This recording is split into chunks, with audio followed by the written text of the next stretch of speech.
Shalom et bienvenue sur Real Edification. Ici, chaque message est une semence pour élever ton esprit et fortifier ta foi. Abonne-toi et active les notifications afin de ne rater aucun nouveau contenu. Discipline ta vie. La vision et la discipline sont simplement définies comme des normes que l'on s'impose soi-même en vue d'un objectif supérieur. Je le répète, la discipline se définit comme des standards que l'on s'impose soi-même pour atteindre un but plus élevé. Je parle ici de l'autodiscipline. Tous les leaders doivent posséder la qualité de l'autodiscipline. Tu n'es pas un leader si tu n'es pas discipliné. L'autodiscipline implique qu'il existe aussi d'autres formes de discipline. Autrement dit, la discipline externe est une discipline imposée de l'extérieur. Un leader n'a pas besoin de beaucoup de discipline venant de l'extérieur parce qu'il s'impose lui-même la discipline. C'est cela qu'on appelle l'autodiscipline. La clé pour accomplir ta vision, c'est la discipline. Et ce principe se trouve dans Proverbe 29. Nous l'avons lu plus tôt cette semaine. Il est écrit « Là où il n'y a pas de vision, le peuple périt. Heureux celui qui observe la loi. » Voici une petite explication de ce que cela signifie. Là où il n'y a pas de vision, le peuple se relâche. C'est cela que signifie le mot périr, jeter toute retenue, abandonner la maîtrise de soi. Autrement dit, là où il n'y a pas de révélation du futur, les gens abandonnent l'autodiscipline. La clé de ta vie, c'est donc de trouver une vision qui impose une discipline à ta vie. En réalité, la vision est la source de la discipline. Je vais expliquer la discipline dans un instant, ce que cela signifie et comment cela fonctionne. La discipline est la racine du leadership. C'est en fait la nature même qui attire les gens vers toi. Une personne disciplinée attire naturellement les autres, parce que les gens admirent la discipline chez quelqu'un. C'est pour cela que nous aimons regarder les athlètes performer. Nous admirons la discipline à laquelle ils se soumettent. Si tu fais la même chose dans ta vie, les gens commenceront à croire ce que tu dis. Ta vie disciplinée crée la confiance. Les gens font confiance à une personne qu'ils perçoivent comme disciplinée. C'est aussi pour cela que les athlètes sont utilisés pour promouvoir, faire de la publicité et vendre des produits. En réalité, ce qu'on vend, ce n'est pas leur célébrité, mais leur discipline. Nous pensons que si nous portons des chaussures Nike, nous sauterons comme Michael. L'idée qu'on nous a vendue, c'est « si tu veux être comme Mike ». Même si tu manges n'importe comment, tu ne seras jamais comme Mike. Mais tu achètes quand même les chaussures. Pourquoi? Parce que tu achètes l'idée de la discipline qui est dans sa vie et qui a produit le niveau d'excellence sportive pour lequel il est connu. Nous aimons regarder le sport, mais pas forcément y jouer. Pourquoi? Parce que nous admirons la discipline des athlètes. Il en est de même pour toi. Si tu demeures constant et discipliné dans ta vie, tu verras que les gens viendront simplement pour t'observer. Ils voudront même payer pour te voir faire ce que tu fais. Ils apporteront leurs offrandes et leurs dîmes pour te voir agir. C'est incroyable. La discipline est puissante. Et selon la Bible, la discipline vient de la vision.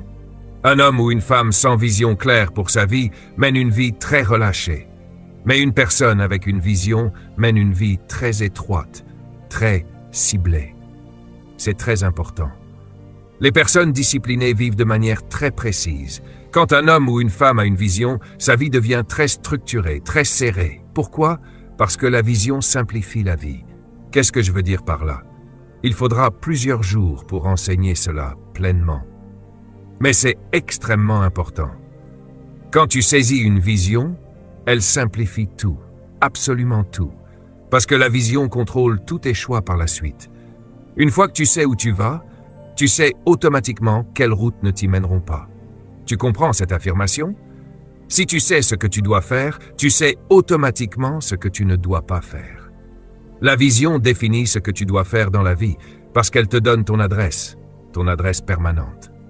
Elle te montre ta destination. C'est de là que vient le mot « destinée ». Ta destinée dicte tes décisions. Écris-le. Ta destinée dicte tes décisions. La vie devient alors simple. Si quelqu'un t'offre quelque chose qui n'est pas en harmonie avec ta vision, il devient facile de dire non. Sans vision, il est difficile de refuser des choses. La vie devient compliquée. Allons un peu plus loin. Tu n'es pas né pour tout faire. Dis Amen. Je suis tellement reconnaissant quand le Seigneur me l'a révélé. J'ai dit « Merci Seigneur, la pression est retombée ». Nous avons souvent l'attitude selon laquelle nous avons énormément de choses à faire dans la vie. Je ne suis pas d'accord. Je le pensais autrefois, moi aussi. Tu n'as pas beaucoup de choses à faire dans la vie. N'est-ce pas merveilleux? Quand tu étudies les personnes qui ont réussi et sont devenues influentes, Moïse, Joseph, Josué, David, Paul, Jésus, Abraham Lincoln, tu te rends compte que leur vie était très simple. Il y a une expression souvent associée à ces personnes, « une seule chose je fais ». Tu dois arriver à ce point où tu vis pour une seule chose, et la vie devient simple. Les personnes qui découvrent leur vision vivent plus longtemps. Elles vivent en meilleure santé. Il n'y a pas de stress. Le stress vient du fait de ne pas savoir quoi faire. Tu te souviens de l'histoire de Marthe, enfin de Marthe et Marie. Jésus a dit quelque chose à Marthe qui a changé ma vie. Laisse-moi parler de Marthe pendant quelques minutes. Marthe est une femme intéressante. Marthe est comme la plupart d'entre nous. Nous vivons sur des suppositions, même à propos de Dieu. Marthe a reçu une visitation de Dieu. Il est venu visiter la maison. Et devine ce qu'elle a fait. Elle a supposé qu'il avait faim. Voilà le problème. Nous pensons savoir ce que Dieu veut que nous fassions. Une chose que tu as déjà apprise dans ce sommet, c'est que la vision vient de Dieu. Tu ne lui dis pas ce que tu vas faire. Tu dois lui rendre compte, te soumettre à lui et rester tranquille jusqu'à ce que la révélation soit claire. Car sans révélation, il n'y a pas d'autodiscipline. Marthe a fini par cuisiner pour Dieu, alors qu'il n'avait pas faim. Puis elle s'est mise en colère parce que les autres ne participaient pas à son agitation, qui n'était pas appropriée. Autrement dit, elle a essayé d'impliquer d'autres personnes dans quelque chose qui n'était pas la volonté de Dieu à ce moment-là. Je me demande si toi aussi, tu ne fais pas cela. Marthe a continué à cuisiner pour Dieu, puis elle est venue se plaindre à lui. « Regarde, pourquoi les autres ne viennent-ils pas m'aider? Envoie ma sœur pour m'aider. » La réponse que Jésus lui a donnée doit être étudiée. C'était une réponse de leadership. Il a dit « Marthe, Marthe, tu t'inquiètes et tu t'agites pour beaucoup de choses. » Dis à ton voisin « Je pense que c'est moi. » C'est exactement à quoi ressemble ta vie. Tous ceux qui me connaissent depuis 20 ans savent que je n'ai pas changé. J'ai grandi, mais je n'ai pas changé. Il y a une différence entre grandir et changer. Je grandis dans la connaissance, l'expérience et la maturité, mais je n'ai pas changé. Je suis toujours le même homme, avec le même message et la même intention. Cela rend ma vie simple. Jésus lui a dit, « Tu es occupé par beaucoup de choses. Tu essaies de tout faire, d'être tout pour tout le monde. » Puis il a ajouté, « Une seule chose est nécessaire. » Quelle beauté! Il disait en réalité, « La vie est remplie de millions de questions chaque jour et de millions de choses à faire, mais seules quelques choses sont vraiment nécessaires. » Laisse-moi te poser une question. Les choses que tu as faites au cours des 11 derniers mois de cette année étaient-elles nécessaires? Ne réponds pas. Réfléchis seulement. Tu pourrais être surpris par ta réponse. La vraie question est donc, qu'est-ce qui est nécessaire? Et comment définir ce qui est nécessaire? La Bible répond à cela très clairement. Il est facile de trouver ce qui est nécessaire. Selon Paul l'apôtre, c'est défini ainsi. Dans 1 Corinthiens, chapitre 6, Paul dit « Tout m'est permis, je peux faire tout ce que je veux, mais tout ne m'est pas utile. » C'est intéressant. Peu importe ton âge, tu vas bientôt mourir. 70 ans, c'est très court. Tu n'as plus le temps de faire des erreurs. Et si tu as 40 ans, tu as déjà dépassé la barre des 50%. Tu ferais mieux de clarifier rapidement ta vision et de la définir, afin de ne plus gaspiller de jours. Tu vas bientôt mourir. Ce n'est plus le temps d'expérimenter, c'est le temps de vivre intentionnellement. Tu dois savoir où tu vas. Il est trop tard pour prendre des détours, passer par des chemins où tu ne devrais pas aller et te demander comment arriver à destination. Tu dois connaître ta destination. Quand tu quitteras cette montagne demain avec ton certificat, tu ferais mieux d'avoir une idée claire. C'est pour cela que cette session est importante pour toi, parce que tu ne rajeunis pas. Jésus a dit, « Marthe, peu de choses sont nécessaires dans la vie. » Il y a des personnes dans ta vie qui ne sont pas nécessaires. Certains d'entre vous ont la mauvaise compagnie. Ils mangent ton temps, gaspille ton temps, mange avec toi, joue avec toi, regarde la télévision avec toi, vont en boîte avec toi, assiste à des conférences avec toi, et tout cela. Et Dieu dit, regarde, tu n'arrives toujours pas là où tu devrais être. Ces personnes sont des distractions. Certains des livres que tu achètes ne sont pas nécessaires. Romans sentimentaux, magazines, mode, tout cela ne te conduit pas vers ton rêve. Quand tu as une vision, la vie se simplifie. Tu peux entrer dans une librairie et savoir exactement quel livre ne pas acheter. La vision dicte tout. Permets-moi de te donner quelques indications sur la manière dont elle contrôle ton pouvoir de choix. Tu connais sûrement cette expression « touche à tout, maître de rien ». Tu deviens un leader quand tu découvres la chose que tu es censé maîtriser. Tout ce que tu fais doit être motivé par ta vision. La vision doit être la source de ta motivation humaine. Elle simplifie ta vie. Sais-tu pourquoi la plupart des gens sont pauvres? Je sais pourquoi ils sont pauvres. La pauvreté, comme nous l'avons appris hier soir, n'est pas un problème, c'est un résultat. La plupart des gens sont pauvres parce que personne ne sait qui ils sont. Qu'est-ce que cela signifie? La vision t'aide à t'identifier devant le monde. Et parce que les gens savent qui tu es, ils savent pourquoi venir vers toi. Voici une autre déclaration très importante. Si tu veux réussir, écris ceci. Ne cherche pas le succès. Cherche à devenir une personne de valeur. Je répète, si tu veux réussir dans la vie, ne cherche pas le succès. Cherche à devenir une personne de valeur. Autrement dit, écris-le ainsi. Rends-toi précieux et les gens te paieront. Rends-toi précieux et les gens te paieront. C'est exactement ce que nous faisons avec l'or, l'argent, l'essence, l'eau. Notre société a rendu ces choses précieuses et nous payons cher pour elles. Fais de toi-même quelqu'un de précieux, comme l'or. Développe un don dans ta vie qui devienne si précieux pour les autres qu'ils te paieront pour l'exercer. Les Brown et moi discutions un jour. Nous sommes devenus de bons amis au cours des 10 dernières années. Un jour, alors que nous participions ensemble à une conférence, je lui ai parlé d'une invitation que j'avais reçue pour intervenir dans une entreprise. Je lui ai demandé « Combien devrais-je demander comme honoraire à cette entreprise ?» Il m'a répondu « Combien penses-tu valoir pour cette entreprise ?» J'ai dit « Je ne sais pas. Je débute dans ce domaine de la prise de parole en public, peut-être 45 000 $. Il m'a dit « C'est tout ce que tu penses valoir ?» J'ai répondu « Ils veulent seulement que je parle pendant 1h30. » Il a dit « C'est ce que tu penses valoir. » Je lui ai demandé « Combien leur factures-tu pour 1h30 ?» Il a répondu « 25 000 $, prix de départ. » Il a ajouté « Si tu factures moins que ça, j'aurai honte de toi. Tu es meilleur que moi. » Et il était très sérieux. J'ai rempli le contrat et j'ai inscrit 25 000 $. Le chèque est arrivé par la poste le lendemain. Fais de toi une personne de valeur. Ne cherche pas le succès. Permets-moi de te donner un autre exemple concret. Cela fonctionne vraiment. Si quelqu'un devait penser à quelque chose qui lui rappelle ton nom, à quoi penserait-il? C'est une question sérieuse. Parce que si personne ne pense jamais à toi, cela signifie que tu ne t'es jamais rendu précieux. Tu es devenu un touche-à-tout, avec trop de compétences superficielles, mais tu ne maîtrises rien. Quand tu penses à Tiger Woods, à quoi penses-tu?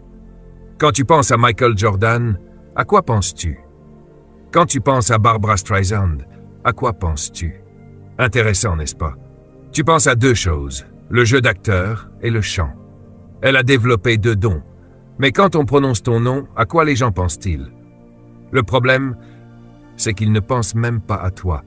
Deviens tellement excellent dans un domaine qu'on ne peut pas t'ignorer. Le monde est rempli de gens ordinaires. Tu es venu à cette conférence pour cesser d'être ordinaire. Tu n'es plus dans la masse.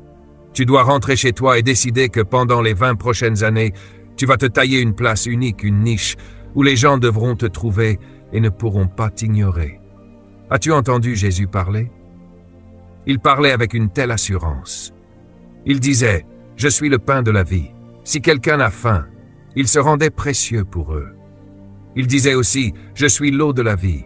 Si quelqu'un a soif. » Autrement dit, si quelqu'un pense à l'eau, il pense à moi. Il voulait leur faire comprendre sa valeur. C'est pourquoi les foules se pressaient par milliers pour atteindre cette eau. La vision est ce qui te donne cette découverte unique de ce que tu es censé maîtriser.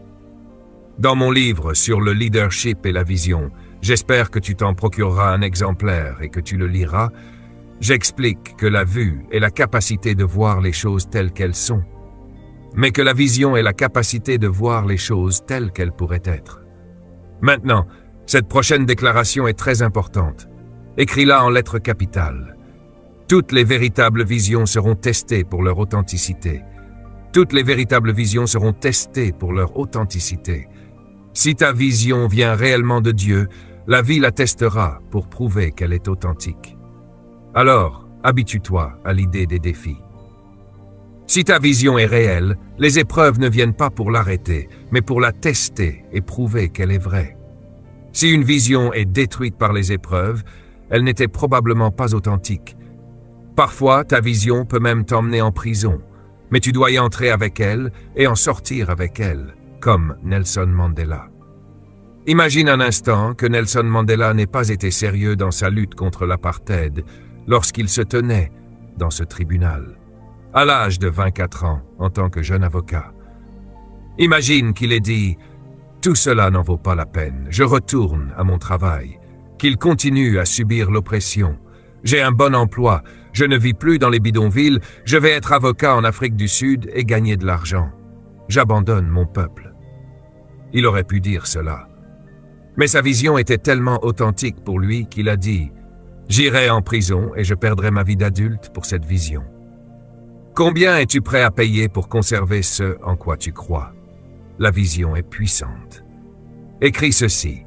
La véritable vision est découverte lorsque tu découvres quelque chose pour lequel tu es prêt à mourir.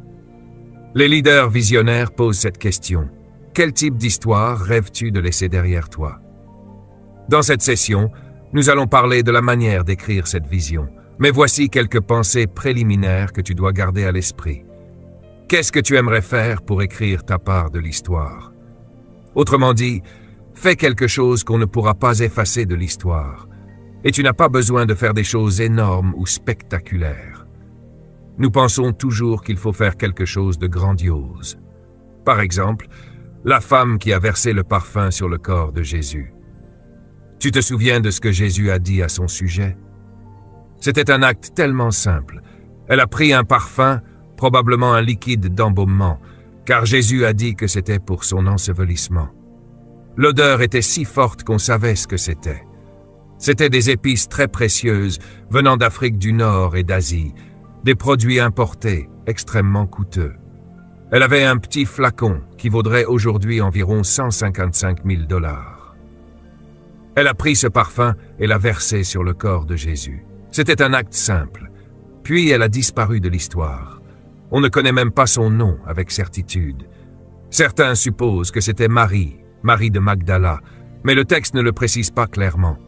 Pourtant, Jésus a dit « Ce qu'elle a fait sera raconté dans le monde entier ». Certains d'entre vous pensent qu'il faut construire un grand bâtiment comme le Dr Miles Monroe ou fonder une école. Non. Il y a de petites choses pour lesquelles tu es né, des choses qu'on ne pourra jamais effacer. Par exemple, il n'existe pas d'évangile selon André, n'est-ce pas? Et pourtant, c'est André qui a conduit Pierre à Jésus. Il était le connecteur. Il doit y avoir un André que l'histoire ne peut pas oublier. Tu ne monteras peut-être jamais sur une estrade comme moi, sous les projecteurs et les caméras. Ce n'est peut-être pas ta vision. Mais ce que tu es censé faire ne doit pas être effacé. C'est pourquoi je suis convaincu que tu n'as pas été créé simplement pour gagner ta vie et payer des factures. Tu as été créé pour donner la vie et faire une différence avec ton don quelque part. Voilà pourquoi tu es venu ici. Voici ce que la vision fait lorsqu'on la découvre. Premièrement, la vision choisit ton avenir. Deuxièmement, la vision choisit tes amis. Troisièmement, la vision choisit ta bibliothèque. Quatrièmement, la vision choisit l'utilisation de ton temps. Cinquièmement, la vision choisit l'utilisation de ton énergie. Sixièmement, la vision choisit les films sur lesquels tu gaspilles ton argent. Septièmement, la vision choisit tes priorités dans la vie. Huitièmement, la vision choisit même tes loisirs. Même les jeux auxquels tu joues devraient être liés à ta vision. Je détestais le golf autrefois. Pourquoi? Parce que je ne comprenais pas le golf. En général, on déteste ce qu'on ne comprend pas. Un jour, je regardais Bill Cosby dans une émission où il parlait du golf et il me faisait rire aux éclats. Il disait que le golf était un jeu stupide. Des hommes adultes frappant une petite balle avec un bâton, la mettant dans un trou, la ressortant, puis recommençant. Alors j'ai construit toute ma philosophie sur le golf à partir de Bill Cosby. Un jour, un ami qui est ici aujourd'hui m'a dit « Doc, tu veux aller jouer au golf ?» J'ai répondu « Le golf, c'est un jeu stupide. » Il m'a dit « Viens au moins sur le parcours, je vais te montrer. » J'ai accepté. On a loué l'équipement, même les chaussures, parce que je n'aimais pas le golf. Nous sommes arrivés sur le parcours. Il m'a montré comment frapper la balle. Le cadre était magnifique. Et quand j'ai frappé cette première balle, une onction est descendue sur moi. Certains d'entre vous ne savent pas de quoi je parle, mais vous, les golfeurs, vous comprenez. Il y a une onction sur le parcours de golf que personne ne comprend. Quand j'ai frappé cette balle, elle est partie loin. Et j'ai dit, mon Dieu, laisse-moi essayer encore. Après quelques coups, je ressentais quelque chose. Quand il a voulu partir, j'ai dit non, restons encore un peu. Nous sommes restés 4 heures. Le lendemain matin, j'ai dit, retournons-y. Le jour suivant, nous sommes retournés sur le parcours et il y avait avec lui une star de cinéma. Puis une autre star, puis un athlète. Je me suis dit, mais c'est ici que tout le monde se retrouve. C'est ici que se trouve l'argent. Plus tard, ils m'ont emmené à Pebble Beach. Tous les grands noms y étaient. Des milliards de dollars se trouvaient sur ce parcours. Ils m'ont dit, c'est ici que les affaires se concluent. J'ai dit, amenez-moi sur le parcours tous les jours. Les personnes que j'y ai rencontrées étaient celles qui détenaient mon avenir financier. Certains pasteurs ne savent pas ce qu'il manque. Allez apprendre le golf. Il y a une onction sur le parcours. Tes loisirs doivent être liés à ta vision. Si tu joues au domino, joue avec des gens riches. Que tes loisirs t'amènent dans des environnements qui élargissent ta vision et ton réseau. Certains d'entre vous sont venus ici pour le petit aspect vacances, mais regarde ce que tu reçois et les personnes que tu rencontres. Il y a des gens ici qui ont beaucoup d'argent, des millions. Ils ne sont pas là pour ça, mais peut-être que Dieu t'a placé à côté d'eux pour une raison. Avec qui choisis-tu de jouer? Même ton jeu doit avoir un but. Dis tous, jouer avec un but. C'est important. Posséder son propre avion est incroyable. C'est un tout autre monde. Tu ne passes plus par les aéroports ordinaires. Les aéroports privés sont remplis uniquement de personnes qui possèdent leur avion. Utilise ton imagination. Tu rencontres des gens que tu ne verrais jamais autrement. C'est extraordinaire. La vision choisit tes loisirs. Passons au point suivant. La vision choisit ton alimentation. 12e, la vision choisit la manière dont tu investis ton argent. 13e, la vision choisit la façon dont tu écris ta liste de choses à faire. Autrement dit, ta liste de tâches doit être créée par ta vision. Ce que tu fais aujourd'hui ou cette semaine doit te rapprocher de ta vision. 14e, la vision choisit ton attitude dans la vie. Quand tu sais où tu vas, cela détermine ta manière de penser. 15e, la vision choisit ta vie. Elle te dit quel genre de vie tu es censé vivre à la fin, et donc quel style de vie tu dois commencer à adopter dès maintenant. La vision dicte tout. Les personnes qui n'ont pas de vision dans leur vie rejettent toute retenue. Elles rejettent la maîtrise de soi parce qu'elles n'ont aucune direction. 16e, la vision choisit le plan de ta vie. Elle te dit quoi planifier et comment organiser ta manière de vivre. Ensuite, la vision dicte tes valeurs. C'est très important. Nous l'avons appris toute la semaine. Quand tu sais pourquoi tu es né, cela dicte immédiatement ton comportement et les standards selon lesquels tu dois vivre. Cela change tout. Tu écris encore? Alors c'est trop tard. Achète l'enregistrement et le livre. Écris simplement ceci. L'impact de la vision sur le leadership. La vision clarifie le but. Elle donne une direction au leader et elle le rend puissant au-delà de ses ressources. Très important. La vision clarifie le but, c'est-à-dire ce pourquoi nous sommes nés. Elle apporte de la clarté. Ensuite, la vision te donne la direction à suivre et elle t'amène au-delà de tes ressources. En d'autres termes, la vision ne te permet pas de vivre en fonction de ce que tu n'as pas. Elle t'emmène au-delà de cela. Tu commences à croire en des choses pour lesquelles tu n'as même pas encore l'argent. C'est essentiel. Parce que si tu vis uniquement en fonction de ce que tu n'as pas, tu ne t'élèveras jamais au-dessus de ce que tu n'as pas. La vision crée littéralement des ressources. La vision attire les ressources. Les gens ne donnent pas à des personnes, ils donnent à une vision. Ce que vous appelez des subventions gouvernementales sont en réalité des ressources à la recherche d'une vision. Quand tu demandes une subvention, on ne te demande pas simplement de l'argent. On te demande toujours de montrer ta vision d'abord. À quoi allons-nous donner cet argent? Ce n'est pas à toi, c'est à ta vision. La vision attire les ressources. C'est pourquoi il est crucial de clarifier ta vision et de la rendre si claire que n'importe qui puisse la voir comme toi tu la vois. Les personnes sages font des choix qui protègent leur vision. Très important. Au fait, dans la liste que je vous ai donnée plus tôt, il est aussi écrit que la vision choisit tes amis. Laisse-moi te dire à quel point c'est important. Une fois que tu sais où tu veux aller dans la vie, cela détermine ta compagnie. J'ai très peu d'amis dans ma vie. Très peu. Et je n'en veux pas davantage. J'ai des millions de connaissances et j'ai des millions de frères et sœurs, mais ils ne sont pas mes amis. Tu nais avec tes frères et sœurs, mais tu choisis tes amis. Et tes amis sont plus importants que tes frères et sœurs. La Bible est très claire. Un ami est plus attaché qu'un frère. Laisse-moi définir ce qu'est un ami. Un ami est toute personne qui est disposée, engagée et capable de t'aider à atteindre ta destinée. Je répète, un ami est toute personne disposée et engagée à t'aider à atteindre ta destinée. Voilà ce qu'est un ami. Si tu veux être grand, ne fréquente pas des personnes à l'esprit étroit. Si tu veux réussir, éloigne-toi des échecs. Venir à ce sommet est un choix de fréquentation. Tu choisis de fréquenter des amis comme ceux qui sont ici.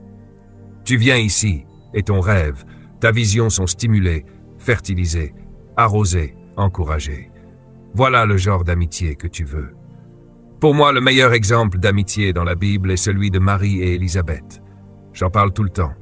Marie était enceinte du plus grand don du monde, et l'ange lui a dit « Si tu veux porter cet enfant, va trouver Élisabeth. » Quand Marie a trouvé Élisabeth, la Bible dit que lorsqu'elles se sont vues, les bébés ont tressailli.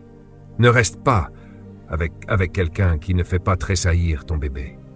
Ton rêve doit être stimulé par tes amis. Chaque fois que tu es avec eux, ils doivent t'encourager à continuer et à croire. Toute personne qui devient négative envers ton rêve est ce que j'appelle une pollution. Ce sont des experts en avortement. Fais attention. Ils en veulent à ton bébé. Parfois, ce sont des gens de ta propre maison. Parfois, ta propre famille est une mauvaise compagnie. Tu dois le comprendre. C'est pourquoi Marie a dû s'éloigner de Joseph, parce que Joseph n'était pas encore convaincu concernant cet enfant. Il envisageait de la renvoyer.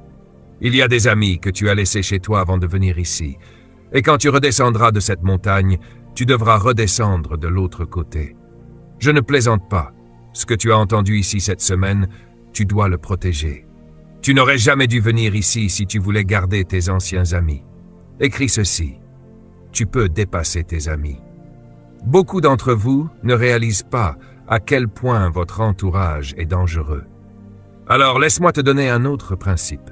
Si dans le groupe que tu appelles tes amis, tu es la personne la plus intelligente, il est temps de quitter le groupe. S'ils te posent toujours des questions, tu peux penser que c'est flatteur, mais ce n'est pas bon. Tu dois être entouré d'amis qui te font réfléchir, qui t'élargissent, à qui tu poses des questions. Les gens qui ne vont nulle part veulent que tu y restes avec eux. C'est pour cela qu'ils ne veulent pas que tu quittes le groupe. Ils disent « Tu vas rejoindre cet autre groupe? Tu nous abandonnes ?» Oui, absolument. Il y a des gens avec qui j'ai grandi sur cette île il y a 40 ans. Ils sont toujours sous le même arbre, à jouer au même jeu de dominos avec les mêmes dominos. Tu as aussi des amis comme ça. La vision choisit tes amis. La vision est la meilleure alternative au voyage dans le temps. Quand tu as une vision, tu es souvent ailleurs. Et c'est une bonne chose, parce que la Terre est parfois trop dangereuse pour y vivre sans vision. La vision, c'est voir le futur avant qu'il n'existe. Avoir une vision, c'est attendre plus de ton monde que ce que tu vois actuellement. La vision, c'est faire des pas de foi audacieux. C'est s'aventurer avec courage, en prenant des risques. La vision, c'est oser espérer quelque chose qui te dépasse. La vision est essentielle. Je peux presque sentir dans mon esprit certains d'entre vous en train de prendre de très bonnes notes. Et quand j'entendrai cela à nouveau, ça sonnera exactement comme les vôtres. Vous allez enseigner cela. Au moins dites que vous l'avez reçu dans un sommet. La vision est si cruciale qu'elle te fait littéralement croire en un monde meilleur, et ce monde devient plus réel. Ce que nous avons entendu dans les 2 dernières sessions ici était tellement profond que je prenais des notes sans arrêt. Le Dr Chris parlait du subconscient, puis le Dr Raphaël Messia a parlé du subconscient aussi. C'était extrêmement important. Je disais à l'un de mes collègues pendant qu'il enseignait, « Réalises-tu ce qu'il vient de dire? Ce que ton corps montre est faux. Ton vrai toi, c'est ton subconscient. Si quelque chose n'entre pas dans ton subconscient, c'est pas encore réel. C'était une révélation puissante. C'est pourquoi la Bible dit « Laissez ces choses descendre dans votre cœur ». Quand cela entre dans ton subconscient, alors cela devient réel. La vision est une vue illimitée. Comme l'a écrit Miles Monroe, et je tiens à préciser que cette citation vient de moi, c'est une capacité illimitée de voir sans limite. Encore quelques remarques, puis nous verrons le système pour écrire ta vision. La vision que tu as pour ta vie crée des conséquences. Elle affecte la manière dont tu dépenses ton temps et tes ressources. Qu'est-ce que cela signifie? Cela signifie qu'une vision forte inspire la passion. Cette passion transforme et contrôle ta vie. Et la vision est la source de cette discipline que ta vie manifeste. Sans vision, la vue n'a pas d'espérance. Mais avec une vision, tu peux vivre au milieu des difficultés avec une bonne attitude. Une bonne attitude. Les plus grands leaders vivent dans le présent, mais concentrent intensément leur regard sur l'avenir. Ce sont eux qui gagnent. Vivre dans le présent, c'est bien, mais n'y fixe pas ton attention. Il y a trop de dépression là-dedans. Sois un agent d'espérance. Nous avançons un peu lentement. Alors allons-y. Voici les 10 composantes pour écrire une vision. Je vous donnerai l'occasion de poser quelques questions dans les 5 dernières minutes. Premièrement, une vision doit être claire et simple. Quand tu écris une vision, n'aie pas peur d'écrire plusieurs pages. Laisse-moi t'expliquer le processus que j'utilise parfois dans mes formations, surtout avec des entreprises. Je leur dis, la première chose à faire est de trouver un endroit calme. Éloigne-toi de tout le monde. Ne prends pas de musique. Éloigne-toi de la télévision et de toutes les distractions. Va sur la plage ou dans la brousse. Pour entendre ce qui se passe à l'intérieur de toi, tu dois éliminer les distractions extérieures. Si tu étudies attentivement la Bible, tu remarqueras que la plupart des personnages bibliques ont reçu la vision de leur vie lorsqu'ils étaient dans les collines, seuls. Moïse a vécu en Égypte pendant 40 ans, au cœur d'une grande civilisation, d'une grande ville. Dieu ne lui a rien montré pendant ce temps.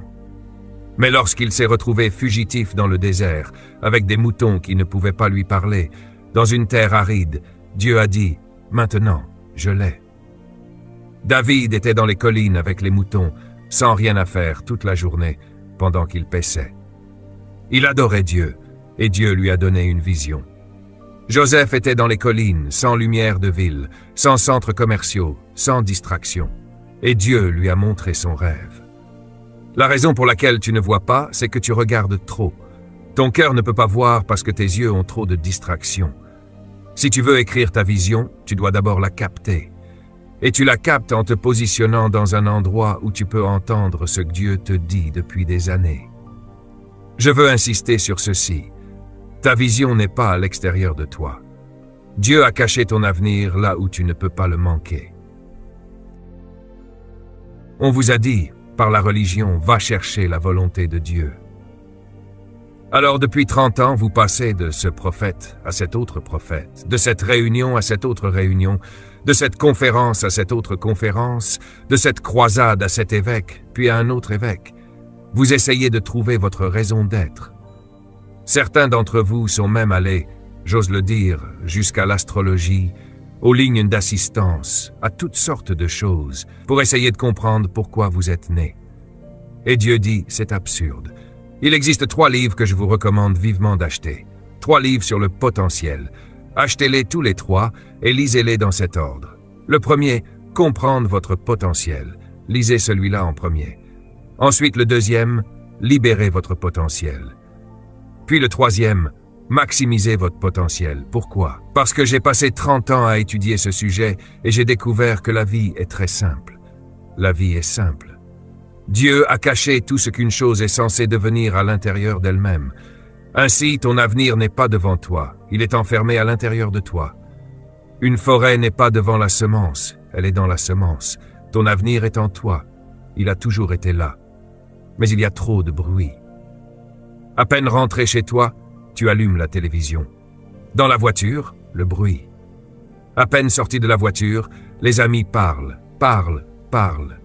Dieu dit, il y a tellement de bruit que depuis 50 ans, je n'arrive même pas à atteindre cette personne. Comment Dieu a-t-il parlé à Abraham? Il lui a dit, quitte ta maison, allons parler sur la montagne.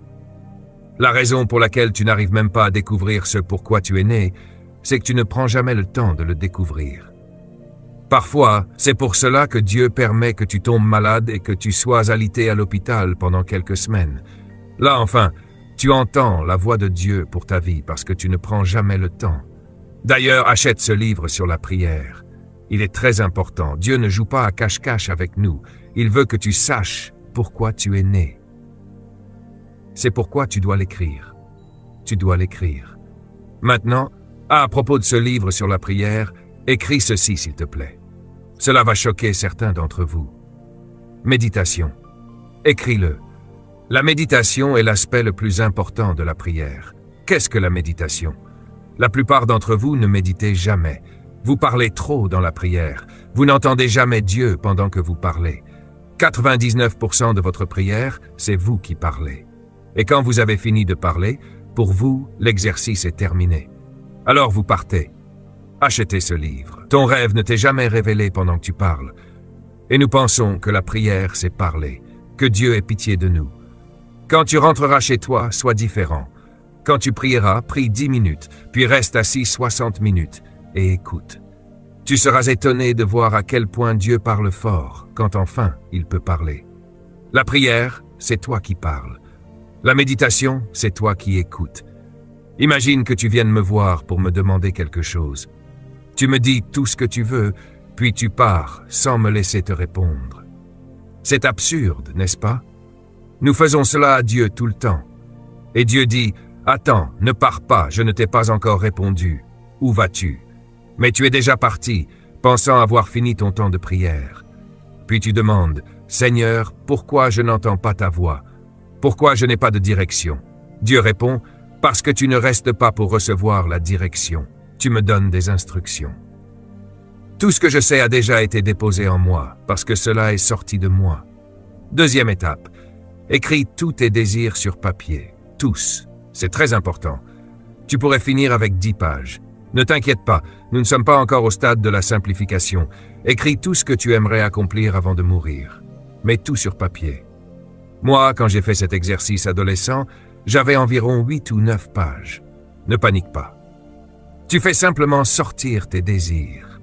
La Bible dit « Je te donnerai les désirs de ton cœur ». Mais elle dit d'abord « Fais confiance à l'Éternel ». Cela signifie faire confiance à ce que tu entends intérieurement. Alors il te donnera les désirs de ton cœur. Tous ces désirs auxquels tu as pensé pendant 40 ou 50 ans et que tu as ignorés, c'était la voix de Dieu. Voici quelque chose de très important. La voix de Dieu est si simple que nous l'ignorons, parce qu'elle n'est pas sophistiquée.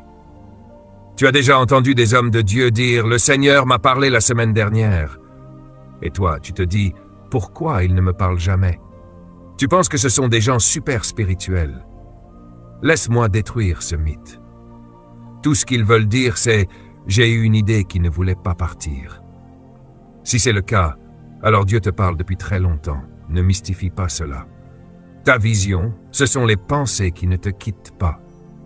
Ta vision, c'est le rêve qui revient sans cesse depuis 30 ou 40 ans, depuis que tu avais 10 ans.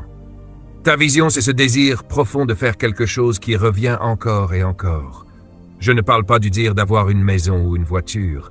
Je parle du désir de changer une situation dans ton monde. C'est là. Je sais que tu le ressens. C'est pourquoi Je t'ai dit que ton but dans la vie est lié à ce qui te met en colère. C'est ce que tu vois et qui te révolte, alors que personne d'autre n'est touché. Ce qui te met en colère, tu es né pour le résoudre. Commence à écrire cela. Écris ce que tu crois être la solution à ce qui te met en colère. La Bible dit « Les pensées du juste sont droites ». Juste signifie correctement aligné avec Dieu.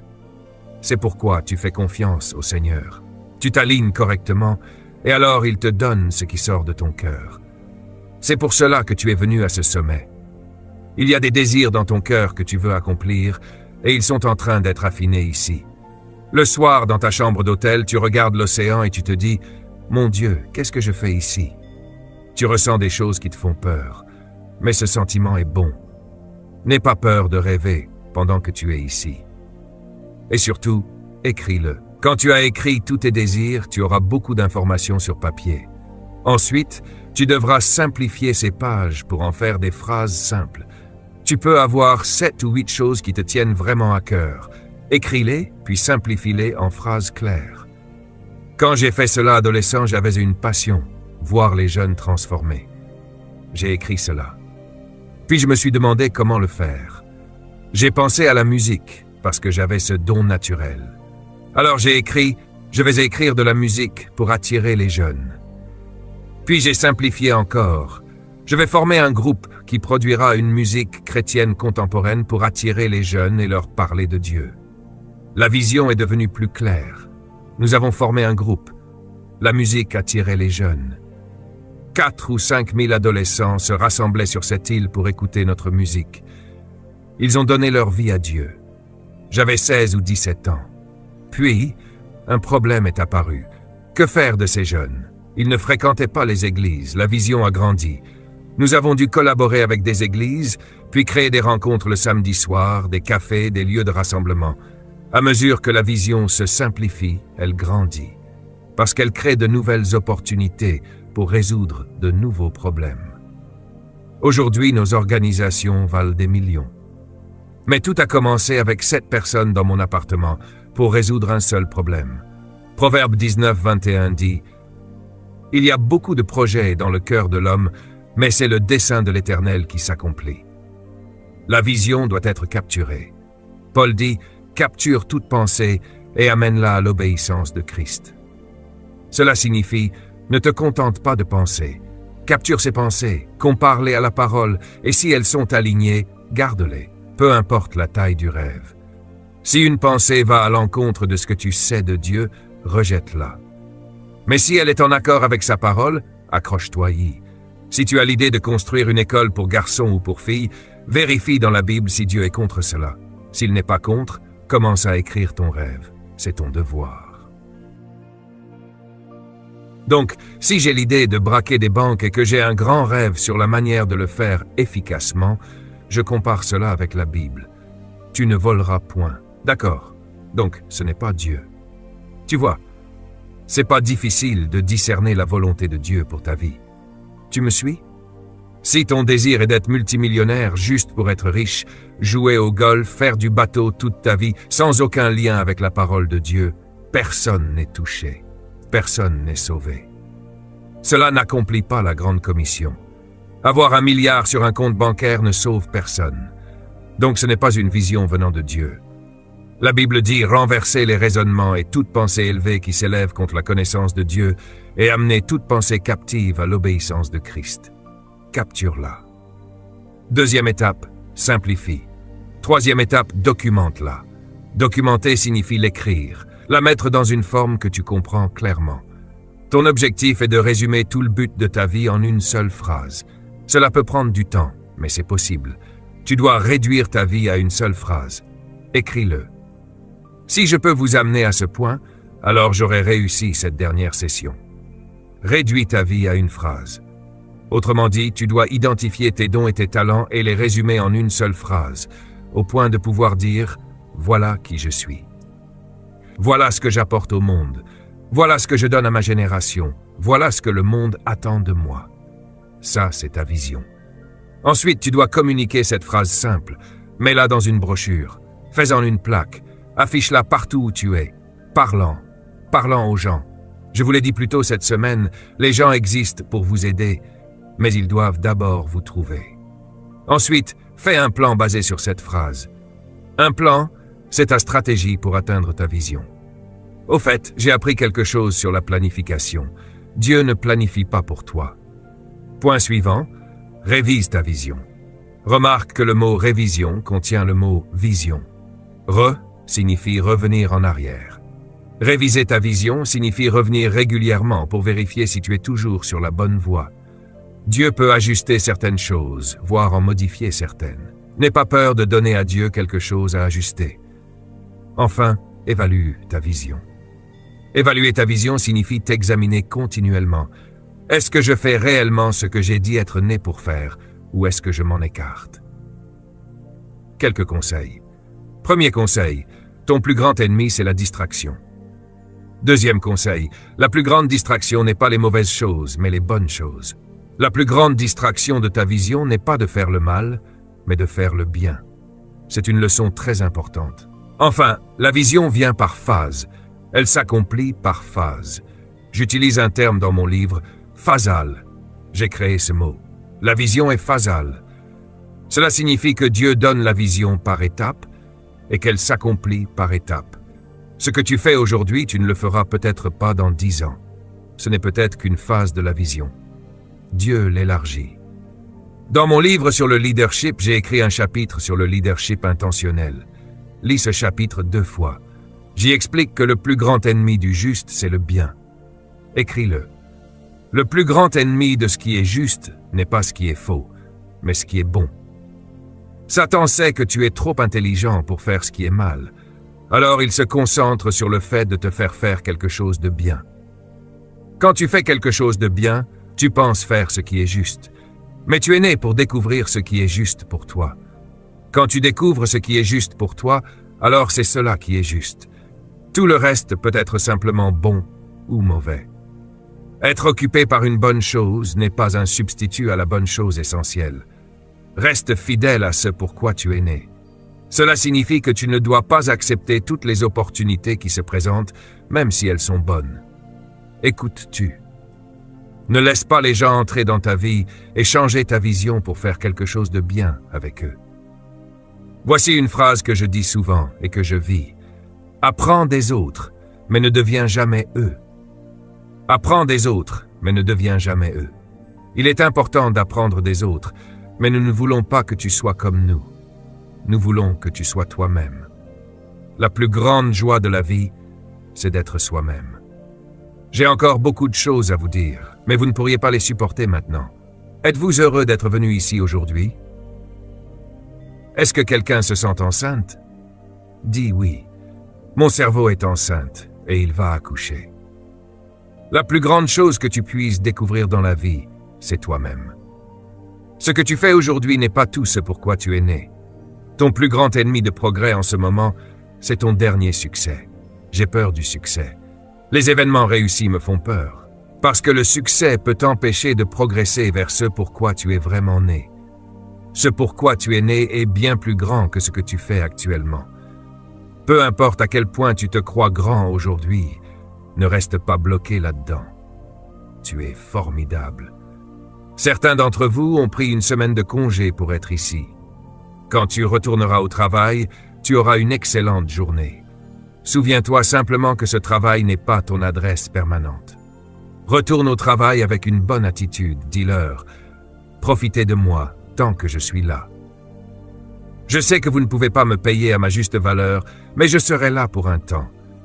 J'exercerai mes dons dans votre environnement et j'utiliserai vos ressources pour me développer. Y a-t-il des questions? Oui. Si tu as déjà rédigé une déclaration de vision et que tu souhaites que moi-même et mon équipe la relisions et la critiquions, nous serons heureux de le faire. Si tu es membre de notre association, c'est l'un des avantages auxquels tu as immédiatement accès.